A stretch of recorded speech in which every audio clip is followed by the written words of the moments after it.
Now I wanted to talk about a controversial subject, which a lot of this is because it's all based on opinion. And I want to talk about compounds and crossbows. You know, which do you use? Which do you advocate? There are a lot of people out there that don't like crossbows, but there's a lot of people shooting them. I think the statistics are that at least 50% in Wisconsin, Michigan, Ohio of archers are using crossbows. I don't know if that's exactly right, but I know it's very high. It might even be 60%, 40%, whatever it is. Now I want to go back. A friend of mine, Eric Eastman, his family, they started Carbon Express arrows, Gorilla tree stands, the String Tracker, Game Tracker, you know, those brands back in the day in Michigan, out of Flushing, Michigan, I believe is the location. And Eric's dad, Bob Eastman, he hunted Africa back in the day, stick bow, you know, everything. And so really tried and true archery family going back for a long time. And it's interesting, he talked about, you know, northern Michigan deer camp where it was big archery camp. His dad was included. And he talked about that camp life when compounds were first introduced. They outlawed them in the camp. I mean, you couldn't, if you had a compound, you weren't allowed to hunt. You know, 10 years later, everyone in that camp owned a compound. And he talked about that with crossbows. You know, crossbows in the last 8-10 years been huge, 5 years especially. I don't know the exact year. It might have been 2015 that Wisconsin was allowed to use crossbows. It might have been before that in 2014. I actually was at a Matthews trade show in the Dells of Wisconsin, and Governor Walker was actually there and announcing that. It was pretty cool. And Eric he talked to me about that, you know, after 10 years, 12 years, you know, a couple more years, crossbows are just going to be the way the people, but people always fight that. And I'll go back to when the car was invented. I remember, so they talked about, I remember reading somewhere where they actually made up articles, you know, the fake news that we still have today. So it's been going on for a long time. But they talked about that a car would actually move so fast that someone's insides could not stand that speed in their heart and they would die.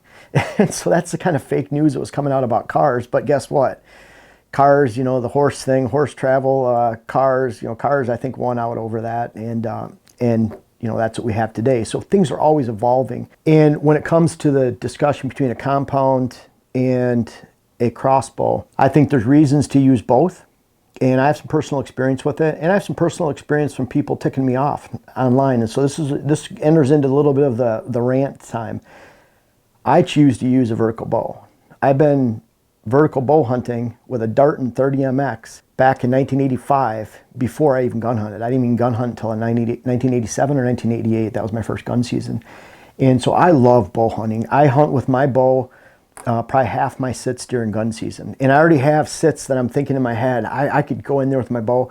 And I don't mind using a gun. You know, I'll go off at 150 yards, 200 yards, sit in a redneck and watch a food plot where deer are undisturbed. I love watching those deer come out at night, and I don't mind shooting them with a muzzleloader like I did last year or a rifle.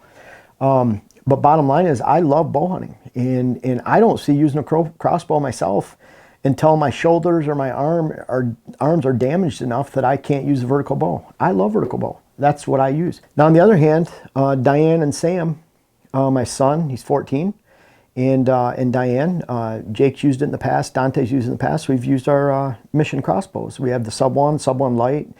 Diane loves hers. And you know, this is something I started with a long time ago.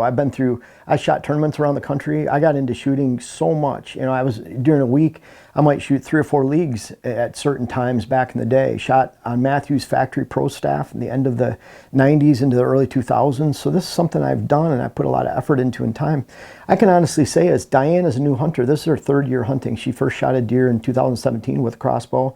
18, she now has a vertical bow, but she hasn't hunted with it. She's not proficient enough with it, and we know that. So guess what? Those leagues are going to be starting back up for me in the wintertime. I can't wait to get her involved. Sam, my son Sam, unfortunately, you know, my kids live with the fact of that they came from a broken home. You know, I went through a divorce in 2008. I remarried Diane in 2013, and each home, and I'm not saying they're bad priorities, but you know, Sam's home, if he lives with his mom, you know, they have one set of priorities. I have a different set of priorities when it comes to hunting. And that's not a bad thing. It's just the fact that they're going to be focused on other things and trying to get Sam to go out and practice. And yeah, you can practice with me, but to me, that's not enough. But bottom line is, you know, Sam shot a really nice buck over the weekend on Saturday. It was one of our target bucks on our new 25-acre parcel, small parcel up in another county, Buffalo County. And he was so excited, and you know, he just came in, he sat, you know, and the buck came in at night and he shot it. Those times that he and I were able to spend together were just incredible. And they would not have been made if you had to have a vertical bow, because you wouldn't be able to go out hunting. I've even told the kids at times, you haven't shot your vertical bows enough, you need to use a crossbow if you're going hunting tonight. And that's just a harsh reality. I put those pictures online, Instagram and Facebook, and I immediately got some negative feedback. Oh, you know, 99% was positive. But there's those few boneheads out there that one of them said, you know, hopefully you can upgrade to a real bow next year. You know, something along those lines. And it just, I see that kind of stuff, and it's rotten. And I'll talk about that in a second, but I can't stand it. I call those crossbow snobs online. And I've said that online. That's about as harsh as you'll hear me talk online anyways. There's a lot of hunters out there that they do not have the time they need to practice with this, whatever the reasons. We can't judge people. You can't be a judge. You can't say, well, I know that person has time over there, they should shoot a vertical bow. No, that's not for you to decide. Luckily, most of the states allow crossbow hunting. The reason that's a good thing is because if you took these crossbows away, you're forcing people to use a vertical bow that might not practice as much as they should and be proficient as they should. And there's people that use a crossbow that aren't as proficient as they should be. People that use a rifle, people that use a shotgun, muzzleloader. It's on down the line, every piece of equipment. But having a crossbow gives us, I would dare to say, millions of other hunters, deer hunters, that we include in our ranks across the country. So are you telling me, if you don't like crossbows out there, that you want to take those millions of hunters and take their preferred weapon of choice away and get them out of our hunting ranks? Now, I'm sure there's a few boneheads out there that would feel that way, that are that stubborn, that they would want to hurt our passion, our love of deer hunting. You know, I heard a statistic, and I don't know if it's true, but the average bow hunter out there is approaching 60 years in age or over 60 years in age. We're losing hunter numbers, deer hunter numbers. We have been for years. We've lost millions. And it doesn't look like it's getting better. And so to take hunters away from that, I say if someone wants to use a crossbow and they want to be in the woods and they want to shoot a deer with it, who cares? They're a hunter. The other choice is to take them out of the woods or have them be not very proficient with a vertical bow, and that's not an option to me, to tell those hunters that they can't be counted in the ranks of hunters and they shouldn't be counted in the ranks of hunters. There are way too many compound snobs out there. And what I say, and what I find is, what's crazy is, like, you have traditional archers, and most of them don't rub it in your face like you should only be shooting a traditional bow. They don't say that versus compound. It's when it steps from compound to crossbow and it gets ugly. I've seen well-known individuals on social media say that, you know, anybody that used a crossbow is this. You know what a lot of those are? They're just jealous because their neighbor has a crossbow and they hunt better than they do, and they shoot all the bucks. And that's what it boils down to. Either of these bows, my wife can't, I'm probably more proficient at a greater distance with this than she is with this. It's just experience level. But you still have to hunt the same. You still have to bow hunt the same. So when it comes down to it, you still have to hunt and bow hunt and get deer close, get bucks close. I find there's a lot of jealousy when it comes from neighbors to neighbors and that kind of stuff. And I think that's where a lot of it comes from. But my challenge to you out there, if you're a crossbow snob, I think that you yourself should take up hunting with a recurve or longbow for the next 5 years. Because if you can't appreciate someone shooting a crossbow and you think that your way is better than someone else's, then you need to step back and really realize how thankful you should be to have what you have and to have those hunters in our ranks. And I'll give you a little example. You know, I'd grown up in Michigan and living in the UP of Michigan for 14 years. I've driven on snow for up to 4 months in a row in the UP of Michigan, meaning that the roads are snow covered. They don't use salt. They put dirt on it. And what I found is, one person down a road, the speed limit might be 55 miles an hour. One person down the road can drive 30, and that's where they're competent at driving in that snow. Another person can drive 40, another person can drive 50. All three are under the speed limit. But the one driving 30 miles an hour will get mad at the one driving 40. The one driving 40 gets mad at the one driving 50. Who are we to set limits for anybody? We all have different experience levels. We all have different equipment we like to use. And to me, this is no different than recurves, compounds, crossbows. As long as you're driving safely, as long as you're enjoying the hunt, as long as you're hunting out there and you're actually buying a tag and hunting, then that's what's best when it comes to crossbows and compounds. There are examples, for using a crossbow.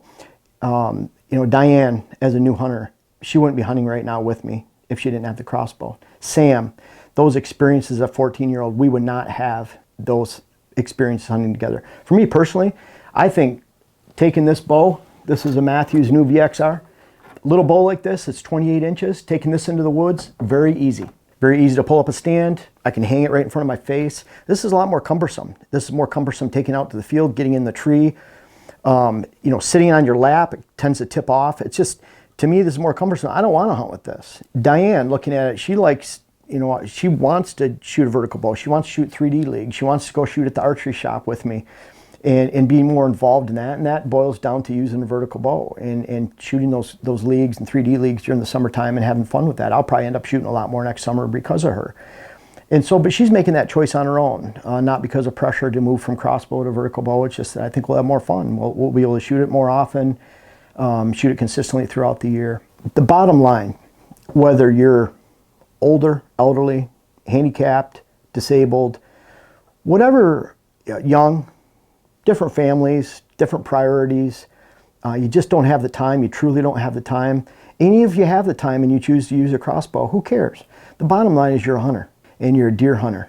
And what's crazy is, someone will think nothing of using a real nice 270 short mag with a beautiful Vortex scope on it, and you have a $1,000 scope and a $1,000 rifle, and then someone else using a 30-30 with open sights. I don't see people bashing back and forth and like that, and the capabilities are so drastically different between one and the other, even though both are considered a rifle. These capabilities are about the same. Yeah, you have to practice so much more with this one. Bottom line, you're in the woods, you're hunting. I don't care if someone's using a compound and a crossbow. I love to see you on our hunting ranks. And I hope that you can understand the difference between the two. And if you are one of those really hard-headed, I call crossbow snobs affectionately because you are a hunter, please consider stepping back to a recurve. And really, if you think, why are you to say that that's the limit, that a compound's okay, but a crossbow's not? I don't understand how you took the jump from recurve longbow to compound, and that's okay, but your hunting brothers can't take the next step into a compound and say that's not okay. And I'll guarantee within 10 years, those compound snobs are going to be in the drastic minority as times change, hunters change, styles change. Bottom line is deer hunting doesn't change. Just get out in the woods and enjoy the hunt.